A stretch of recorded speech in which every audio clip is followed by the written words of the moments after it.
Kisah ini diawali dengan kelahiran seorang anak yang kelak namanya menjadi legenda di seluruh penjuru negeri. Anak ini merupakan seorang putra dari Raja Dasarata dari Ayodhya dengan istrinya yang bernama Kausala.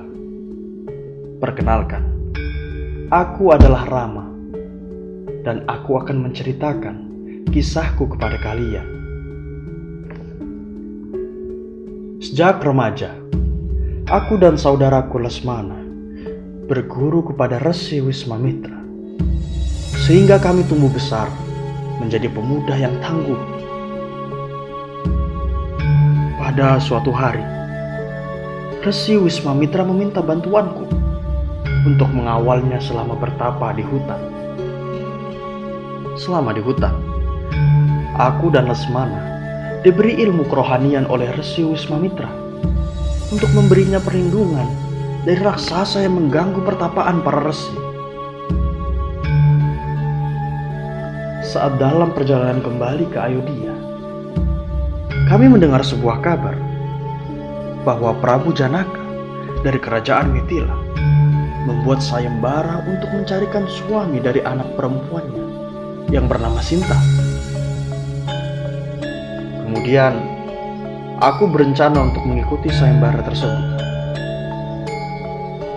Orang yang dapat memenangkan sayembara ini adalah orang yang dapat menarik busur pusaka dari Prabu Janaka.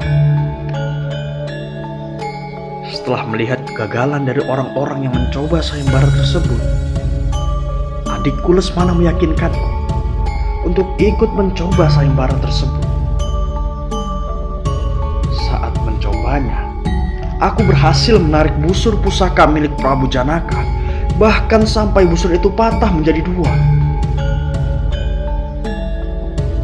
Dan akhirnya aku dinikahkan dengan putri sulungnya bernama Sinta. Sedangkan Lesmana dinikahkan dengan Urmila, adik dari Sinta. Seorang utusan akhirnya dikirim ke negeri Ayodhya untuk memberitahukan kabar baik ini kepada ayahku. Setelah mendengar kabar ini, ayahku bergegas ke Mithila untuk menyaksikan upacara pernikahan kami. Lalu, setelah urusan kami selesai, kami memohon pamit untuk kembali ke Ayodhya.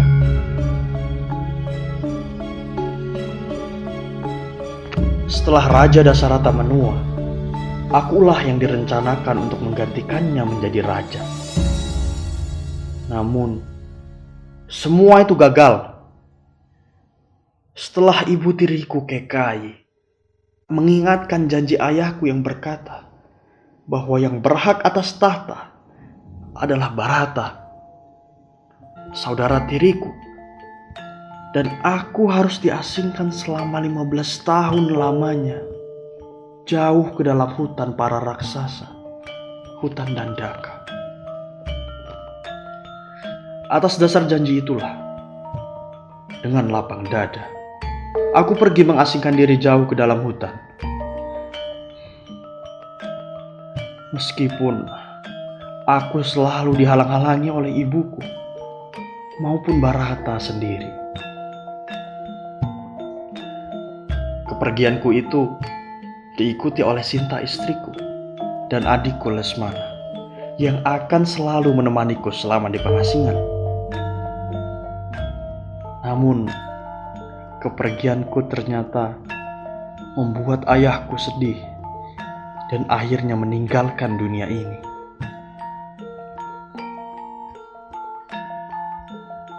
Untuk mengisi kekosongan singgasana, para petinggi kerajaan sepakat mengangkat Bharata sebagai raja. Tapi ternyata ia menolak karena menganggap bahwa yang berhak memiliki tahta itu adalah aku. Karena ia menganggap aku adalah anak tertua dan yang paling berhak untuk mengemban tugas sebagai raja yang baru. Untuk itu, Bharata disertai para prajurit dan punggawanya menjemputku jauh ke dalam hutan. Saat sudah bertemu denganku, Bharata seketika menangis dan menuturkan perihal kematian ayahku, serta menyesalkan kehendak ibunya. Untuk itu, ia dan para punggawanya meminta agar aku mau kembali ke Ayodhya dan naik tahta sebagai raja.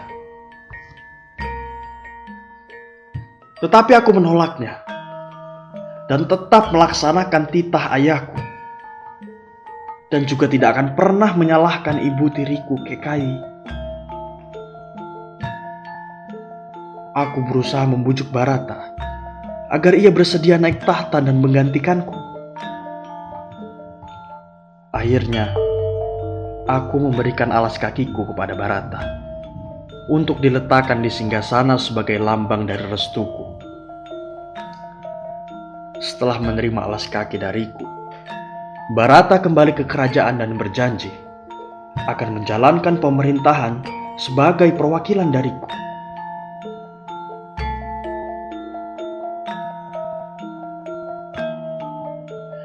Di dalam hutan Dandaka, kami bertiga harus menghadapi cobaan demi cobaan.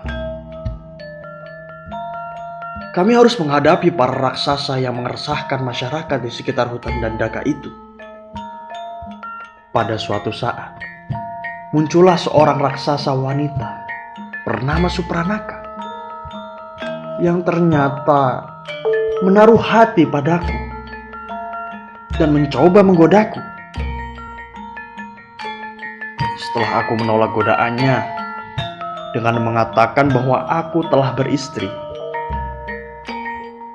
Supranaka menjadi marah dan mencoba untuk membunuh Sinta, istriku. Dengan cepat, Lesmana segera menyelamatkan Sinta. Saat menyelamatkan Sinta, Lesmana memotong hidung dan telinga Supranaka. Dengan menahan sakit dan malu, ia lari keluar hutan. Lalu Supranaka dan memintaku untuk memburunya.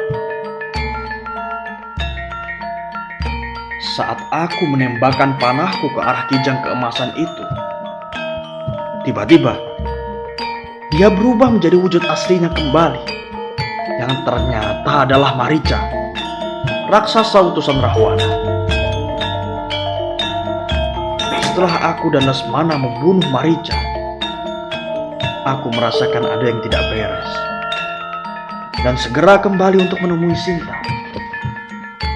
Di tengah perjalanan, aku menemukan Jatayu tergeletak dan berkata bahwa Sinta dibawa oleh Rahwana ke Alengka. Jatayu yang berusaha menghalang-halangi tewas oleh senjata Rahwana. Sebelum menghembuskan nafasnya yang terakhir, Jatayu masih sempat mengabarkan nasib Sinta kepadaku dan Lesmana yang sedang mencari-carinya.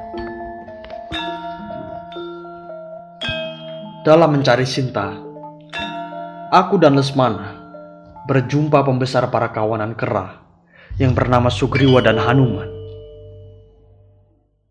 Mereka saling mengikat persahabatan dalam suka dan duka. Dan dengan bantuanku, Sugriwa dapat bertahta kembali di Kiskenda setelah ia berhasil mengalahkan Subali yang serakah dengan kekuasaannya. Setelah itu, Hanuman diperintahkan oleh Sugriwa untuk membantuku mencari Sinta. Dengan pasukan kera yang dipimpin Anggada, anak Subali, kami pun pergi mencari Sinta.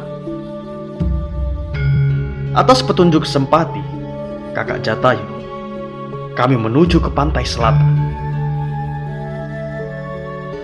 Untuk mencapai Alengka, Hanuman meloncat dari puncak gunung Mahendra. Setibanya di ibu kota Alengka, Hanuman berhasil menemui Sinta dan mengabarkan bahwa aku akan segera membebaskannya. Sekembalinya dari Alengka, Hanuman melapor kepadaku. Strategi penyerbuan pun segera disusun. Atas saran Wibisana, adik Rahwana yang membelot ke pasukan kami, dibuatlah jembatan menuju Alengka. Setelah jembatan jadi, berhamburanlah pasukan Kera menyerbu Alengka. Akhirnya, Rahwana dan pasukannya hancur lebur. Wibisana kemudian dinobatkan menjadi Raja Alengka, menggantikan kakaknya Rahwana yang mati dalam peperangan. Setelah berhasil membebaskan Sinta, Sinta, serta Lesmana dan seluruh pasukan kembali ke Ayodhya. Namun, sebelum melakukan perjalanan untuk kembali, aku sempat terfikirkan dalam benak bahwa Sinta sudah tidak suci lagi, lantaran sudah dijamah oleh Rahwana. Tapi saat dia mendengar prasangka burukku, dia membuktikannya dengan melompat ke dalam api yang membara. Dan itu sudah cukup untuk membuktikan bahwa ia masih suci. Setibanya di ibu kota negara, kami disambut dengan sangat meriah oleh Bharata, para ibu suri, para punggawa dan para prajurit, serta seluruh rakyat Kosala. Dengan disaksikan oleh mereka, aku secara resmi kemudian dinobatkan menjadi Raja Ayodhya.